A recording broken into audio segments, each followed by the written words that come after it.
17 नवंबर को मतदान के बाद स्ट्रांग रूम में 3 लेयर सिक्योरिटी में रखी गई है ईवीएम। इसके बाद भी पॉलिटिकल पार्टियों को गड़बड़ी की आशंका, जिस वजह से भाजपा और कांग्रेस दोनों ही पार्टियों ने निगरानी के लिए अपने एजेंट कर रखे हैं तैनात। प्रदेश में ज्यादातर स्ट्रांग रूम के बाहर कांग्रेस के कार्यकर्ता दे रहे हैं पहरा। खंडवा में तो एक कांग्रेस प्रत्याशी ने 6 सिक्योरिटी गार्ड हायर कर दिए तैनात। भोपाल ग्वालियर के स्ट्रांग रूम के बाहर कांग्रेस के साथ बीजेपी के एजेंट्स भी हैं मौजूद। इधर मुरैना में कांग्रेस और बसपा के कार्यकर्ता रात भर जागकर कर रहे हैं चौकीदारी।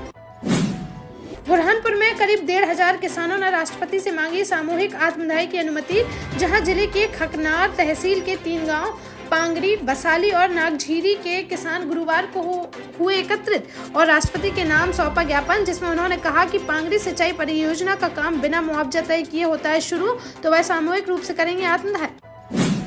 हमीरपुर में गैंगस्टर के आरोपी सपा नेता की संपत्ति हुई कुर्क, जहां मौदा कस्बे में पुलिस प्रशासन ने सपा नेता केशव बाबू शिवहरे, उनके पुत्र सुंदरलाल शिवहरे के डिग्री कॉलेज, किशुन बाबू शिवहरे महाविद्यालय के प्रबंधक दीपक शिवहरे और छोटे भाई पूर्व जिला पंचायत अध्यक्ष प्रतिनिधि विष्णु शंकर शिवहरे पर दर्ज गैंगस्टर एक्ट के तहत बड़ी कार्रवाई करते हुए उनकी लगभग 150 करोड़ की चल अचल संपत्तियों को कर लिया कुर्क। इस बड़ी कार्रवाई के दौरान मौके पर भारी पुलिस बल के साथ ही प्रशासनिक अमला रहा मौजूद।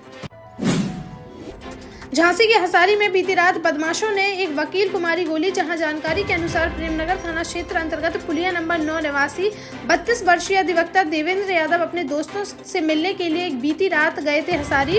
वहां से वापस लौटते वक्त कुछ बदमाश उसे गोली मारकर हो गए फरार। देवेंद्र के कंधे में गोली लगने से वह गंभीर रूप से हो गए घायल, जिसे मेडिकल कॉलेज में कराया गया भर्ती। दोस्तों से लाखों रुपए के लेन देन को लेकर चल रहा था विवाद। आरोप है कि उन्हीं ने इस घटना को दिया अंजाम। पुलिस ने FIR दर्ज कर मामले की जांच शुरू। भोपाल में प्रियंका ज्वेलर्स के मालिक भाइयों अंकित और प्रतीक रस्तोगी के खिलाफ बीती रात पुलिस ने FIR कर ली दर्ज। दोनों फरार आरोपियों के खिलाफ धोखाधड़ी की पुलिस से की गई थी 63 शिकायतें। ग्राहकों का करोड़ों रुपए का सोना और रुपए गिरवी रखने के बाद से दोनों आरोपी बताए जा रहे हैं फरार। पुलिस ने मामला दर्ज कर आरोपियों की तलाश की शुरू। दमोह से एक बड़ा कांड आया सामने, जहां पटेरा थाना क्षेत्र अंतर्गत वार्ड नंबर 14 में रहने वाली एक तलाकशुदा महिला की उसके पूर्व पति ने कर दी हत्या। आरोपी शुक्रवार सुबह एक अज्ञात युवक के साथ बाइक से महिला के घर पहुंचा। उसका पूर्व पति और उस पर चाकू से कई बार करते मौके से हो गया फरार। हमले में महिला की मौके पर ही हो गई मौत। पुलिस ने शव को पोस्टमार्टम के लिए भेजकर हत्यारोपी पूर्व पति की तलाश की शुरू। निवाड़ी में जमीनी विवाद में देखने को मिला खूनी संघर्ष, जहां पृथ्वीपुर तहसील अंतर्गत सोरका गांव में शुक्रवार को जमीन को लेकर 2 पक्षों के बीच हुआ विवाद, जिसमें एक पक्ष ने दूसरे पक्ष पर लाठी डंडों से बोल दिया हमला, जिसमें एक ही पक्ष की 3 महिलाएं गंभीर रूप से हो गई घायल। मौके पर पहुंची पुलिस ने घायलों को अस्पताल में कराया भर्ती।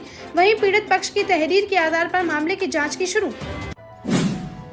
झांसी में नगर निगम के एक अजीब गरीब नोटिस से मच गया बवाल, जहां नगर निगम ने उन्नाव गेट बाहर स्थित मुक्तिधाम पर 90,000 रुपए के हाउस टैक्स का नोटिस कर दिया गया चस्पा। साथ ही 15 दिनों की मोहलत देते हुए कहा कि अगर तय समय में पैसा नहीं किया गया जमा तो मुक्तिधाम की कर दी जाएगी कुर्की, जिस पर पूर्व केंद्रीय मंत्री प्रदीप जैन आदित्य समेत अन्य कांग्रेसियों ने उन्नाव गेट मुक्तिधाम पहुंचकर किया प्रदर्शन। साथ ही कहा कि अगर नगर निगम द्वारा जारी किए गए इस अजीब गरीब नोटिस को जल्द ही नहीं लिया गया वापस, तो वह इसके खिलाफ बड़े आंदोलन के लिए होंगे बाध्य। हमीरपुर में रहने वाले एक युवक ने विदेशी लड़की से की शादी, जहां हमीरपुर निवासी सचिन शर्मा की अमेरिका में जॉब करते समय वहां की रहने वाली ओलिविया से हुई दोस्ती। फिर धीरे धीरे दोनों का हो गया प्यार, जिसके बाद परिजनों से बात करने पर दोनों परिवार शादी के लिए हो गए तैयार। तो बीती रात हमीरपुर में पूरे विधि विधान के साथ सचिन और ओलिविया की शादी कराई गई संपन्न। यह शादी क्षेत्र में बनी चर्चा का विषय। ललितपुर कलेक्ट्रेट परिसर में एक युवक ने आत्मदाह करने का किया प्रयास। जैसे ही उसने अपने शरीर पर उड़ेला ज्वलनशील पदार्थ, तभी वहां मौजूद पुलिसकर्मी दौड़कर पहुंचे उसके पास और युवक के हाथ से छीन लिया माचिस व कैन। इस दौरान युवक रोता गड़गड़ाता हुआ आया नजर। युवक ने जिला पंचायत पर जमीन हड़पने का लगाया आरोप। कहा कि रनगांव में उसके पुरखों की वर्षों पुरानी है जमीन, जिसको लेकर जिला पंचायत द्वारा हड़पने का किया जा रहा है काम। वहीं जिला पंचायत ने सरकारी जमीन होने का किया दावा। पुलिस ने मामले की जांच की शुरू। ग्वालियर में एक युवक को अपनी शादीशुदा प्रेमिका के घर जाना पड़ गया भारी। जहां शुक्रवार दोपहर अपनी शादीशुदा प्रेमिका से मिलने उसके घर गया था 12वीं का छात्र, तभी पुलिस को सूचना मिली। युवक ने वहां खुद को मार ली गोली, जबकि घायल छात्र ने बताया कि उसकी महिला मित्र के पति ने मारी ये गोली। मौके पर पहुंची पुलिस ने घायल युवक को अस्पताल में भर्ती कराकर मामले की जाँच की शुरू। झांसी के टहरौली थाना क्षेत्र अंतर्गत मेगांव में स्थित निर्माणाधीन सोलर प्लांट में बीती रात हो गया बड़ा हादसा, जहां कंक्रीट सीमेंट का मिक्सर बना रही फ्लोर मशीन का पानी का बटन दबाने की जगह लगा दिया गया गियर, जिससे ठेकेदार को लेकर करीब 7 फीट गहरे गड्ढे में जा गिरी मशीन और मशीन के नीचे दबने से 40 वर्षीय ठेकेदार परशुराम मीना की मौके पर ही हो गई मौत। परिजनों ने लापरवाही से हादसा होने का लगाया आरोप। पुलिस ने शव को पोस्टमार्टम के लिए भेजकर मामले की जाँच की शुरू।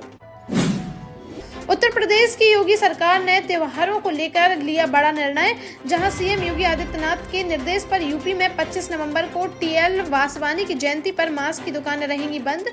इसके अलावा महावीर जयंती, बुद्ध जयंती, गांधी जयंती और शिवरात्रि पर भी नहीं खुलेंगी मास्क की दुकानें। योगी सरकार के इस फैसले पर सिंधी समाज ने जताई खुशी। झांसी में एक तेज रफ्तार बाइक ने साइकिल सवार कुमारी टक्कर, जिसने इलाज के दौरान तोड़ दिया दम।